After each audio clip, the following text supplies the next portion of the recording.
നാട്ടുകാർക്ക് പ്രയോജനമില്ലാതെ കടവല്ലൂർ പഞ്ചായത്തിലെ 4 കമ്മ്യൂണിറ്റി ഹാളുകൾ. പഞ്ചായത്ത് പരിപാടികളും രാഷ്ട്രീയ പാർട്ടികളുടെ യോഗങ്ങളും മാത്രമാണ് ഇവിടെ നടക്കുന്നത്. കരിക്കാട് പഞ്ചായത്ത് കെട്ടിടം, കടവല്ലൂർ വട്ടമാവ്, തിപ്പിലിശ്ശേരി കസ്തൂർബ നഗർ, വടക്കേ കോട്ടോൽ ഉന്നതി എന്നിവിടങ്ങളിലാണ് ഹാളുകളുള്ളത്. വിവാഹം ഉൾപ്പെടെയുള്ള ചടങ്ങുകളുടെ സദ്യകൾ നടത്താൻ കുറഞ്ഞ ചെലവിൽ ഹാൾ നൽകുകയായിരുന്നു ലക്ഷ്യം. എന്നാൽ അടിസ്ഥാന സൗകര്യങ്ങൾ ഇല്ലെന്ന് പറഞ്ഞ് പൊതുജനങ്ങൾക്ക് ഹാളുകൾ ലഭിക്കുന്നില്ല.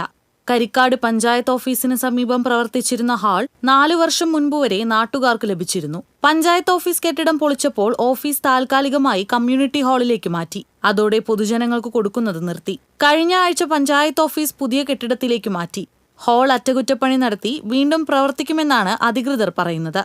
വട്ടമാവിലെ ഹാൾ നവീകരിക്കുന്നതിനാണ് അടച്ചത്. മാസങ്ങൾ പിന്നിട്ടിട്ടും പണികൾ പൂർത്തിയായിട്ടില്ല. കോട്ടോൽ ഉന്നതിയിലെ ഹാൾ അതീവ ശോച്യാവസ്ഥയിലാണ്. തിപ്പിലിശ്ശേരിയിൽ സാമഗ്രികളുടെ കുറവാണ് പ്രശ്നം. കമ്മ്യൂണിറ്റി ഹാളുകളുടെ പ്രവർത്തനം ക്രമീകരിക്കാനും മേൽനോട്ടത്തിനും മോണിറ്ററിംഗ് കമ്മിറ്റി ഉണ്ടാകുമെന്നും പറഞ്ഞിരുന്നെങ്കിലും നടപ്പായില്ലെന്ന് പഞ്ചായത്ത് പ്രതിപക്ഷ നേതാവ് MK രാജേഷ് പറഞ്ഞു. TCV news, Kunnamkulam.